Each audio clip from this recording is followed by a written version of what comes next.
Hello friends, welcome to my YouTube channel. আজকে আমি তোমাদের জন্য অ্যাডভান্স ইংলিশের আরও একটি নিউ টপিক নিয়ে চলে এসেছি। আজকের আমাদের আলোচনার টপিক যা লেখার ছিল, বলার ছিল, দেখার ছিল অথবা শোনার ছিল, এই সমস্ত বেঙ্গলি শব্দগুলোর জন্য যে ইংলিশ ওয়ার্ডগুলো ইউজ করবো সেটা দেখে নাও। হোয়াট, ওয়ান্টেড টু প্লাস ভার্বের 1 নম্বর রূপ। নাও স্ট্রাকচারটি দেখবো।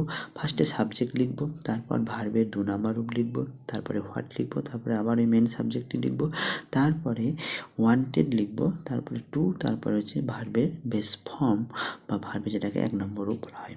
নেক্সট আমরা বেশ কিছু এক্সাম্পল দেখবো। ফার্স্ট এক্সাম্পল দেখো কী লেখা আছে, যা করার সে করে নিয়েছে। তাহলে he did what he wanted to do. He did what he wanted to do. Next এক্সাম্পলটি দেখো কী লেখা আছে, যা খাওয়ার সে খেয়ে নিয়েছে। তাহলে he ate what he wanted to eat. He ate what he wanted to eat. Next এক্সাম্পলটি দেখো কি আছে দেওয়া এখানে, যা বলার ছিল তার বাবা বলে দিয়েছে।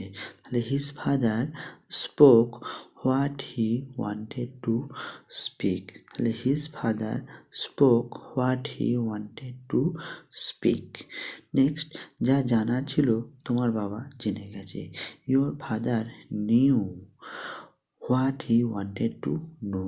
তাহলে your father knew what he wanted to know. Next, যা শোনার ছিল তোমার মা শুনে নিয়েছে। তাহলে your mother listened what she wanted to listen. Your mother listened what she wanted to listen. Friends, আজকের ভিডিওটা এতটুকুই। যদি তোমাদের ভালো লাগে তোমরা অবশ্যই কমেন্ট করবে, লাইক করবে, আর যদি আমার চ্যানেল নতুন হও অবশ্যই চ্যানেলটিকে সাবস্ক্রাইব করতে ভুলবে না।